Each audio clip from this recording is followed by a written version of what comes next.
Hello student, स्वागत है आप सभी का मेरे YouTube channel RS chemistry solution पर, जहां पर हम बनाएंगे केमिस्ट्री को आसान।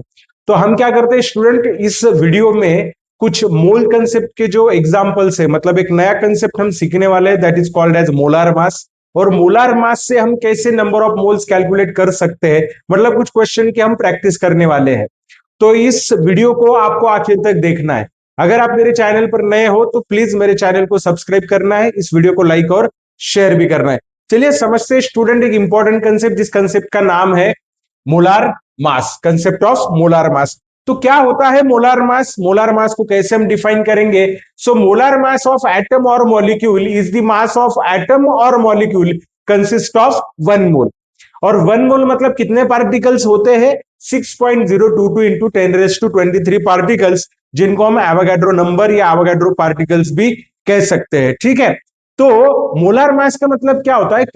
किसी भी सब्सटेंस का इतना मास हमें लेना है जिसमें उसका 1 मोल कंसिस्ट हो। ये मतलब कितने पार्टिकल हो? 6.022 इंटू 10⁻23। मोलार मास एटम का भी हो सकता है और मोलार मास मॉलिक्यूल का भी हो सकता है, बराबर कि नहीं? ठीक है, उसके बाद देखिए एटम के लिए जब मैं मोलार मास देखूंगा, it is equal to 1 GAM, मतलब 1 ग्राम एटम। अगर मैं मॉलिक्यूल के लिए देखूं मोलार मास, तो वो क्या बन जाएगा? 1 GMM, मतलब 1 gram molecule. Okay, formula to calculate number of moles.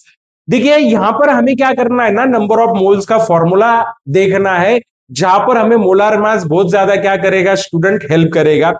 तो मोलार मास का यूज करके हम नंबर ऑफ मोल्स कैसे कैलकुलेट कर सकते हैं? फॉर्मूला यहां पर दिया है, N is equal to W/M, जहां पर W का मतलब होता है गिवन मास, जो आपको एग्जाम में दिया जाएगा, एग्जाम्पल में दिया जाएगा, एक्सरसाइज में दिया जाएगा।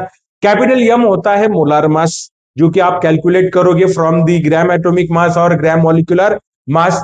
और N का मतलब होता है number of moles. Molar mass का जो यूनिट होता है स्टूडेंट, वो होता है ग्राम पर मोल। यहां पर लिखा है मैंने ग्राम पर मोल। चलिए अभी टाइम नहीं ज्यादा हमारे पास, तो हम क्या करेंगे, कुछ एग्जाम्पल जो है उनको सॉल्व करते हैं, कुछ एग्जाम्पल हम देखते हैं। लेट अस सी। देखिए स्टूडेंट, यहां पर एक क्वेश्चन दिया है, calculate number of moles in given sample. मैं यहां पर सिर्फ नंबर ऑफ मोल्स कैलकुलेट करने वाला हूं, कुछ सैंपल आपको दिए जाएंगे या फिर एग्जाम्पल होता है डायरेक्टली। ठीक है, तो यहां पर देखते हैं हम क्या दिया है। देखो क्वेश्चन आपको 46 ग्राम ऑफ सोडियम, सोडियम का 46 ग्राम आपको दिया है, और इसमें सोडियम के कितने मोल है ये आपको कैलकुलेट करना है। तो कैसे कैलकुलेट करेंगे स्टूडेंट? तो ब्रैकेट में आपको उसका क्या दिया जाएगा? ब्रैकेट में क्या दिया जाएगा? उसका आपको एटॉमिक मास दिया जाएगा, और उसका एटॉमिक मास आपको दिया है कितना? 23। मतलब 23 यूनिट जो है सोडियम का एटॉमिक मास है। इसी एटॉमिक मास को मैंने किसमें कन्वर्ट कर दिया स्टूडेंट? ग्राम में कन्वर्ट कर दिया। आप देख सकते हो यहां पर मैंने उसके एटॉमिक मास को ग्राम में कन्वर्ट कर दिया, सो वो बन गया उसका मोलार मास। सो सोडियम का एटॉमिक मास अगर 23 यूनिट है, तो उसका मोलार मास होगा 23 ग्राम पर मोल। 1 मोल में सोडियम का 23 ग्राम होता है। चलिए मोलार मास पता चल गया हमें, कैपिटल एम। गिवन जो दिया है हमें, डब्ल्यू दिया है, वो कितना दिया है? 46। तो नंबर ऑफ मोल्स हम कैलकुलेट करेंगे कि 46 ग्राम में कितने होते हैं। तो फॉर्मूला है हमारा N is equal to W/M। क्या है? N is equal to W/M। W जो सैंपल हमें दिया है, कितना ग्राम दिया है? 46, डिवाइडेड बाय, हमें कितने से डिवाइड करना है? मोलार मास से, तो वो दिया है 23। 46 डिवाइडेड बाय 23, वो आ रहा है स्टूडेंट 2 मोल्स। मतलब सोडियम के 46 ग्राम में कितने मोल्स रहेंगे? 2 मोल्स रहेंगे। चलिए नेक्स्ट एग्जांपल देखते हैं। नेक्स्ट एग्जांपल में आपको सैंपल दिया है स्टूडेंट 14 ग्राम ऑफ, क्या दिया है? 14 ग्राम ऑफ आयरन आपको दिया है। चलिए इसको समझते हैं, इसको सॉल्व कैसे करना है। आयरन का एटॉमिक मास आपको दिया है 56 यूनिट, तो आयरन का मोलार मास बस उसको ग्राम में कन्वर्ट करो। 56 ग्राम जो है वो हम लेंगे। अगर 56 यूनिट एटम का एटॉमिक मास है, तो उसका मोलार मास कितना बन गया? 56 ग्राम। बस एटॉमिक मास को ग्राम में कन्वर्ट करना है, तो उसका मोलार मास बन गया 56। तो फिर number of moles of iron in 14 gram, 14 gram मतलब आपको दिया है W, गिवन मास। फॉर्मूला हमारे नंबर ऑफ मोल्स का N is equal to W/M। Given mass is 14, okay, molar mass is 56। 14 1 जार 14, 14 4 जार 56। तो इसके नंबर ऑफ मोल्स कितने आए स्टूडेंट? 1/4। ओके, सो आप 1/4 मोल्स भी लिख सकते हो या फिर आप क्या लिख सकते हो 0.25 मोल्स भी लिख सकते हो। ठीक है, चलिए एक लास्ट वाला एग्जांपल देखते हैं हम। लास्ट वाले एग्जांपल में आपको दिया है ऑक्सीजन मॉलिक्यूल दिया है जिसका एटॉमिक मास है 16।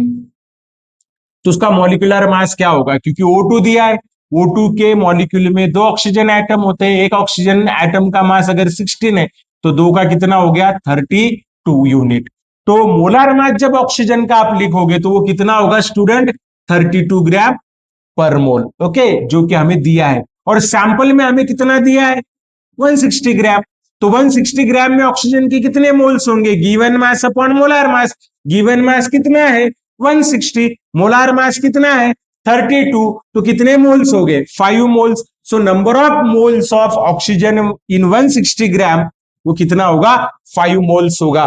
तो होप स्टूडेंट आपको इन एग्जांपल से समझ में आया होगा कि अगर आपको किसी सैंपल का मास दिया जाता है तो आप उसके मोल्स कैसे कैलकुलेट कर सकते हो? By using molar mass concept. Molar mass क्या होता है? चलिए जल्दी से बताइए मोलार मास क्या होता है। यहां पर हमने लिखा है what is molar mass. Molar mass is the atom और मॉलिक्यूल अमाउंट ऑफ एटम और molecule which consist of 1 mole. Okay, अगर एटम है तो एटम के लिए 1 GAM होगा, अगर मॉलिक्यूल है तो मॉलिक्यूल के लिए 1 GMM होगा। ऐसे ही आसान और इजी कंसेप्ट के लिए आपको मेरे चैनल को सब्सक्राइब करना है, लाइक करना है और शेयर करना है। चलिए मिलते हैं नेक्स्ट वीडियो में, बाय बाय।